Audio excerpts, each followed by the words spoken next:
जब आप कोई भी चीज अगर पढ़ते हैं, कुछ भी चीज को अगर याद करते हैं, तो सबसे पहले जो कुछ नियम है उसे सुनिए, क्योंकि यह विद्यार्थियों के लिए बहुत ही लाभदायक है। इसे अगर आप जीवन में उतारेंगे, चरितार्थ करेंगे, तो आप एक सफल व्यक्ति बन सकते हैं। इसलिए सभी बातों को ध्यान से सुनिए। सबसे पहले अगर आप पढ़ने बैठ रहे हैं तो उस समय आपको एक माहौल अच्छा बनाना पड़ेगा।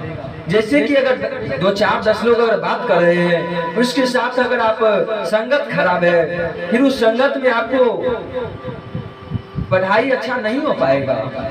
इसलिए आप सबसे पहले संगत बदलिए और उसके बाद दूसरे नंबर आप जब भी पढ़ाई करने बैठे, पढ़ाई तो दिन भर कीजिए, लेकिन याद करने का जो उचित समय है उसे प्रातः काल का वेला है, 4 बजे से लेकर के 8 बजे 10 बजे तक अगर आप याद करते हैं तो वह चीज बहुत जल्दी दिमाग में बहुत दिनों तक बैठे रहता है। इसीलिए याद करने का समय प्रातः काल का ही रखिए तो सही है। और पढ़ने से पहले, याद करने से पहले ध्यान रखिए कि सबसे पहले पैर हाथ धुल करके, और जो कपड़े अगर पहन करके सोए थे फिर वह कपड़े नहीं पहनिए। क्यों? क्योंकि वह कपड़े फिर अशुद्ध हो जाते हैं। शौच के लिए भी जाते हैं, स्नान करते हैं, तो फिर अपनी शुद्धि का भी ख्याल रखें। और उसके बाद जब पढ़ने बैठे तो मन फिर कहीं इधर उधर नहीं भटकना चाहिए। आप पढ़ाई करते हैं तो पढ़ाई करते समय मन भी पढ़ाई में ही लगा रहना चाहिए, और अगर आप खेलते हैं तो मन आप खेल में ही लगाइए। आप जिस काम को जिस समय कर रहे हैं उस काम को उस समय ही उसी काम में रम जाइए, उसके बाद ही फिर आप सफल बन सकते हैं। जैसे आप पढ़ाई करते हैं तो पढ़ाई करते समय फिर किसी अन्य जगह पर मन को नहीं लगाइए।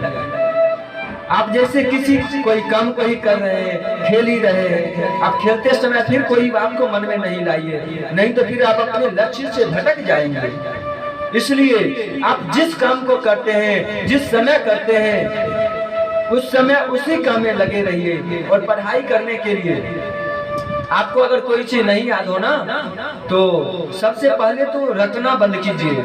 रटेंगे तो रटे हुई विद्या भूल जाते हैं। इसलिए अभ्यास कहा गया है, अनभ्यास विषम विद्या। अभ्यास नहीं करने से विद्या भूल जाते हैं। इसलिए ध्यान रखिए कि जब भी प्रातः काल उठे तो हो सके तो जहाँ पढ़ते हैं वहाँ पर एक सरस्वती जी का चित्र लगाइए।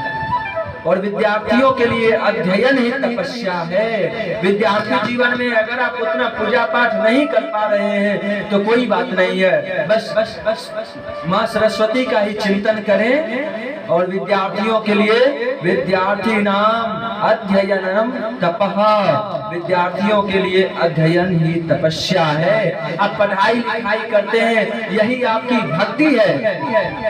इसलिए आप अपने लक्ष्य को नहीं छोड़िए, साथ में भक्ति भी करें।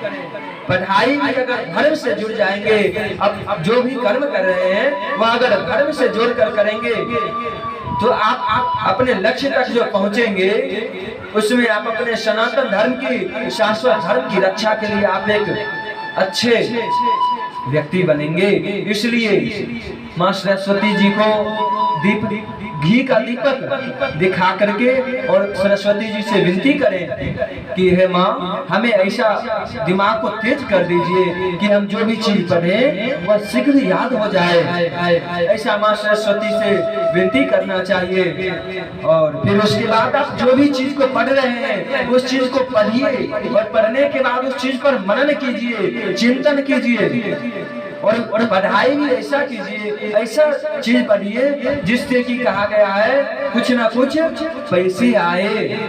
कोई गलत विद्या नहीं पढ़ना चाहिए, जैसे कि कुछ ज्यादा शायरी हो, चुटकुले हो, ये सब जहाँ में ऐसा विद्या पढ़ना चाहिए जिससे कि हमें कुछ ना कुछ धन की प्राप्ति हो, जिससे कि हमें कुछ ना कुछ 2-4-10 लोगों के बीच में बैठे तो वो बात बोले तो उसमें दम हो। ऐसे बातें को हमेशा धारण करना चाहिए।